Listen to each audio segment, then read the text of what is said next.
TV20 Kannada ವಾಹಿನಿಗೆ ಸ್ವಾಗತ. ವಿಜಯಪುರ ಜಿಲ್ಲೆಯಲ್ಲೀಗ ಎಲ್ಲೆಲ್ಲೂ ಗಾಂಜಾ ಘಮಲು ಹರಡ್ತಾ ಇದೆ. ಕೆಲ ಕದಿಮರು ಕದ್ದು ಮುಚ್ಚಿ ಗಾಂಜಾ ಬೆಳೀತಾ ಇದ್ದು ಜಿಲ್ಲೆಯಲ್ಲಿ ಎಗ್ಗಿಲ್ಲದೆ ಗಾಂಜಾ ದಂಧೆ ನಡೀತಾ ಇದೆ.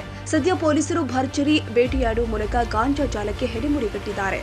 ವಿಜಯಪುರ ಜಿಲ್ಲೆಯ ಸಿಂದಗಿ ತಾಲೂಕಿನ ಯರಗಲಕೇಡಿ ಗ್ರಾಮದಲ್ಲಿ ಗಾಂಜಾ ಜಪ್ತಿ ಪ್ರಕರಣವೊಂದು ಬೆಳಕಿಗೆ ಬಂದಿದೆ. ಸಿಂದಗಿ ತಾಲೂಕಿನ ಯರಗಲಕೇಡಿ ಗ್ರಾಮದ ಸಿದ್ದರಾಮ್ ಕಲಬುರ್ಗಿ ಅವರ ಸ್ವಂತ ಜಮೀನಿನಲ್ಲಿ ಗಾಂಜಾ ಬೆಳೀತಾ ಇದ್ದ ಖಚಿತ ಮಾಹಿತಿ ಮೇರೆಗೆ ಪಿಎಸ್ಐ ಆರಿಫ್ ಮುಷಾಪುರಿ ನೇತೃತ್ವದ ತಂಡ ದಾಳಿ ಮಾಡಿ 16 ಕೆಜಿ ಗಾಂಜಾವನ್ನ ಜಪ್ತಿ ಮಾಡಿದ್ದಾರೆ.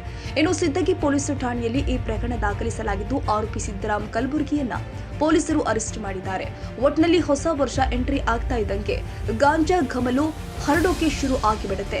ಹೀಗಾಗಿ ಪೊಲೀಸರು ಫುಲ್ ಅಲರ್ಟ್ ಆಗಿದ್ದಾರೆ.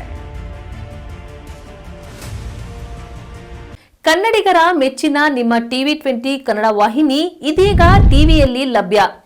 ಕರ್ನಾಟಕ ಮತ್ತು ದೇಶ ವಿದೇಶದ 360 ಡಿಗ್ರಿ ಸುದ್ದಿ ವಿವರವನ್ನ ಪಡೆಯುವುದಕ್ಕೆ TV20 ವಾಹಿನಿಯನ್ನು ಲೈಕ್ ಮಾಡಿ, ವಿಡಿಯೋಗಳನ್ನು ಶೇರ್ ಮಾಡಿ, ಕಮೆಂಟ್ ಮಾಡಿ, ಸಬ್ಸ್ಕ್ರೈಬ್ ಮಾಡಿ. HCN ಕೇಬಲ್ 842 ನಂಬರ್ನಲ್ಲಿ ಹುಕ್ಕೇರಿ ತಾಲೂಕು ಹಾಗೂ ಸಂಕೇಶ್ವರದ ಸುತ್ತಮುತ್ತಲಿನ ಹಳ್ಳಿಗಳಲ್ಲಿ ಲಭ್ಯ. PCN ಕೇಬಲ್ 129 ನಂಬರ್ನಲ್ಲಿ ಹಾರುಗೆರೆ ಸುತ್ತಮುತ್ತಲಿನ ಹಳ್ಳಿಗಳಲ್ಲಿ ಲಭ್ಯ. ರಾಯಬಾಗ್ ಡಿಜಿಟಲ್ ಚಾನೆಲ್ ಕೇಬಲ್ 80ನೇ ನಂಬರ್ನಲ್ಲಿ ರಾಯಬಾಗ ತಾಲೂಕಿನ ಸುತ್ತಮುತ್ತಲಿನ ಹಳ್ಳಿಗಳಲ್ಲಿ ಲಭ್ಯ. UDCN ಕೇಬಲ್ ನೆಟ್ವರ್ಕ್ ಉಗಾರ ಸುತ್ತಮುತ್ತಲಿನ ಹಳ್ಳಿಗಳಲ್ಲಿ ನಿಮ್ಮ TV20 ಕನ್ನಡ ವಾಹಿನಿಯೂ ಲಭ್ಯ.